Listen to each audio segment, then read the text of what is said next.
Hello my dear students, हम यहाँ पर टाइप्स ट्रांसपिरेशन के बारे में पढ़ रहे थे। ट्रांसपिरेशन क्या होता है और टाइप्स ऑफ ट्रांसपिरेशन क्या है। स्टोमेटल ट्रांसपिरेशन जो कि रेस्पॉन्सिबल होता है 97% तक जो ट्रांसपिरेशन होता है वो इसी प्रोसेस से होता है, स्टोमेटल ट्रांसपिरेशन। तो स्टोमेटा जो है वो इसमें एक मेजर रोल प्ले करता है ट्रांसपिरेशन में, इसलिए हमने स्टोमेटा की स्टडी भी यहाँ पर की। उसके बाद हमारा आता है मैकेनिज्म ऑफ स्टोमेटल मूवमेंट कि स्टोमेटा जो है वो किस तरीके से ओपन होते हैं और किस तरीके से क्लोज होते हैं। इसकी जो मैकेनिज्म है वो अलग अलग साइंटिस्ट ने अलग अलग तरीके से दी, तो वन बाय वन हम उनके बारे में यहाँ पर स्टडी करेंगे। So let's start. Number 1 is starch sugar mechanism. तो सबसे पहला जो हमारा आता है वो क्या है, starch sugar mechanism. Starch sugar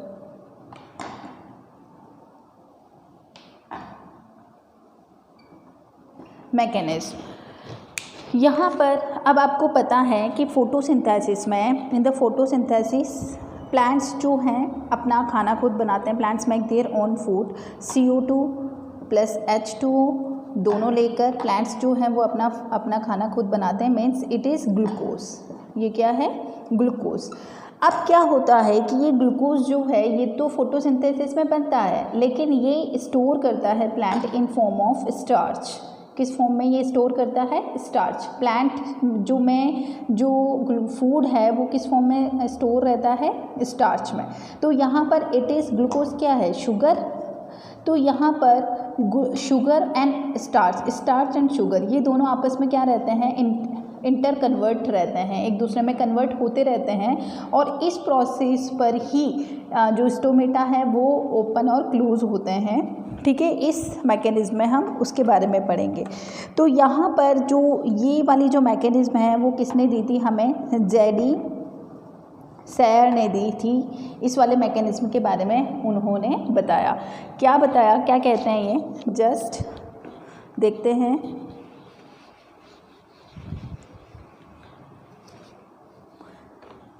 होता क्या है इसमें कि यहाँ पर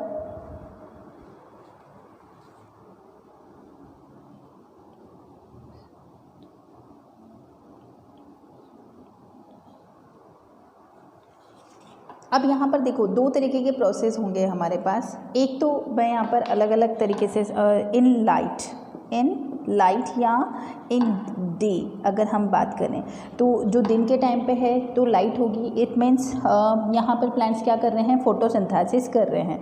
ठीक है, तो दिन के टाइम पे जो CO2 है वो काम में आ रही है। किस में काम में आ रही है, फोटोसिंथेसिस में। CO2 जो है वो कंज्यूम हो रही है और क्या बन रहा है, ग्लूकोज बन रहा है। ठीक है, आपको है तो यहाँ पर CO2 कॉन्सेंट्रेशन क्या होती है, कॉन्सेंट्रेशन ऑफ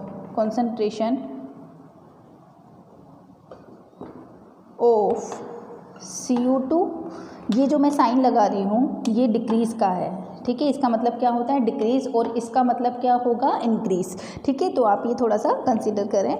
तो यहाँ पर CO2 की कॉन्सेंट्रेशन क्या हो रही है, डिक्रीज़ हो रही है। अब CO2 कॉन्सेंट्रेशन डिक्रीज़ हो रही है तो आप CO2 जो है वो कौन सा नेचर शो करती है, एसिडिक नेचर। CO2 कौन सा नेचर शो करती है, एसिडिक नेचर।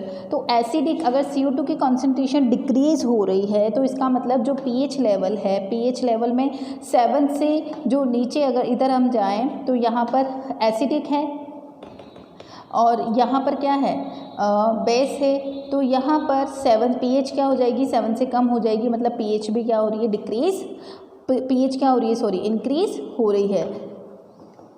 7 से ज़्यादा चला जाएगा लेवल तो वो बेसिक हो जाएगी, तो pH क्या हो रही है, इंक्रीज़ हो रही है। तो यहाँ पर अगर मैं बात करूँ तो यहाँ पर pH जो है वो क्या हो रही है, इंक्रीज़ हो रही है। क्लियर है आपको, इसका साइन मैं ब्लू से ही लगाऊं। pH क्या हो रही है, इंक्रीज़ हो रही है। ठीक है, अब क्या होगा यहाँ पर कि जब pH इंक्रीज़ होती है तो जो यहाँ पर स्टार्च जो है, starch in day time conversion of starch to sugar, तो जो स्टार्च है वो किस में कन्वर्ट होने लगता है, शुगर में कन्वर्ट होने लगता है। जो बना हुआ स्टार्च है वो किस में कन्वर्ट हो रहा है, स्टार्च में कन्वर्ट हो रहा है। अब स्टार्च जो है वो स्टार्च किस में कन्वर्ट हो रहा है, शुगर में। तो शुगर जो है वो अगर वही है कि अगर पानी के अंदर आप शुगर की क्वांटिटी बढ़ा देंगे तो वो उसका कॉन्सेंट्रेशन जो थिक हो जाएगा, हमारा जो वाटर है उसकी कॉन्सेंट्रेशन क्या हो जाएगी, मतलब उसके अंदर शुगर की कॉन्सेंट्रेशन क्या हो जाएगी, ज़्यादा हो जाएगी। तो जो सेल के अंदर साइटोप्लाज्म है उसमें जो स्टार्च था वो किस में कन्वर्ट हो गया, शुगर में। तो शुगर की वजह से शुगर की कॉन्सेंट्रेशन ज़्यादा हो जाएगी। तो जो सेल सेप है, मतलब सेल के अंदर जो लिक्विड है वो उसकी कॉन्सेंट्रेशन भी क्या हो गई, ज़्यादा हो गई। तो सेल सेप कॉन्सेंट्रेशन क्या हो गई है, हमारे पास ज़्यादा हो गई है। ठीक है, अब सेल सेप मतलब सेल के अंदर शुगर ज़्यादा है, वाटर कम है। तो वाटर क्या करेगा, सेल के अंदर एंटर करेगा, सेल के अंदर एंट्री होने लगेगी वाटर की। तो उसको हम क्या बोलेंगे, एंडोऑस्मोसिस। एंडोऑस्मोसिस, ठीक है। तो एंडोऑस्मोसिस होगा तो वाटर कहाँ जाएगा, सेल के अंदर एंटर करने लगेगा। तो सेल कैसी हो जाएगी, टर्जिड। सेल कैसी हो जाएगी, टर्जिट हो जाएगी, मतलब फूल जाएगी। ठीक है, और जब भी सेल जो है, जो ये कौन से सेल की बात हो रही है, ये बात हो रही है गार्ड सेल की। जो आपको पता है कि स्टोमेटा में मेन रोल प्ले कौन सी सेल करती है, गार्ड सेल। तो यहाँ पर जो गार्ड सेल है वो टर्जिट हो जाएगी और स्टोमेटा क्या हो जाएंगे, ओपन हो जाएंगे। ठीक है, तो ये हमारे बात हुई किसकी, स्टार्च शुगर मैकेनिज्म। तो यहाँ पर देखो ये इस नाम ही क्या है, स्टार्च शुगर मैकेनिज्म। तो स्टार्च जो है ये किस में चेंज हो रहा है, शुगर में चेंज हो रहा है, और इसी वजह से सेल का सेल सेप कॉन्सेंट्रेशन बढ़ रहा है, वो एंडोऑस्मोसिस हो रहा है, वाटर एंटर कर रहा है, और उसकी वजह से जो गार्ड सेल है वो टर्जिट हो जाती है और स्टोमेटा क्या हो जाते हैं, ओपन हो जाते हैं। ये तो कब होगा, इन लाइट मतलब डे टाइम में। अब अगर हम बात करें इन नाइट, मतलब नाइट में क्या होगा, इन नाइट या डार्क, इन डार्क या नाइट, जस्ट इसका अपोजिट होगा। ठीक है, वहाँ पर नो फोटोसिंथेसिस, नो फोटोसिंथेसिस, कोई फोटोसिंथेसिस नहीं होता है, मतलब कोई CO2 काम में नहीं आ रही है। तो CO2 की कॉन्सेंट्रेशन क्या हो रही है, इंक्रीज़ हो रही है। सेल के अंदर CO2 की कॉन्सेंट्रेशन कैसी है, ज़्यादा हो गई है। तो CO2 कॉन्सेंट्रेशन कैसी हो गई है, ज़्यादा। यहाँ पर तो काम आ रही थी तो इसलिए कम थी, यहाँ पर काम नहीं आ रही है तो इसलिए CO2 कॉन्सेंट्रेशन क्या हो गई, डिक्रीज।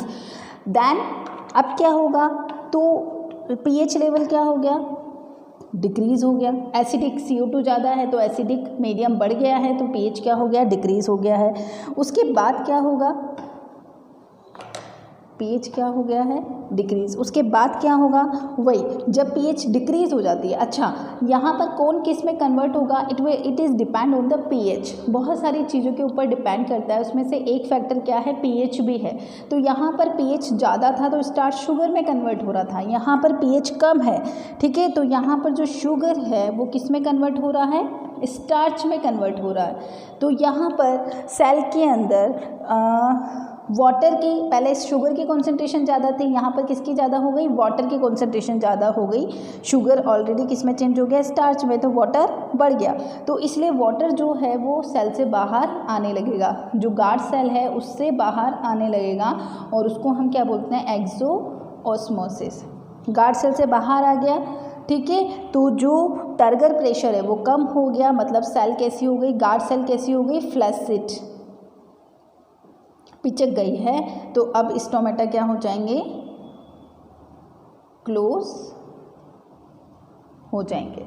ठीक है, तो ये हमारा कौन सा मैकेनिज्म हुआ, स्टार्च शुगर मैकेनिज्म। ठीक है, इसके बाद वाला जो हमारे पास है वो है स्टीवर्ट हाइपोथेसिस, जिसके बारे में हम नेक्स्ट लेक्चर में डिस्कस करेंगे।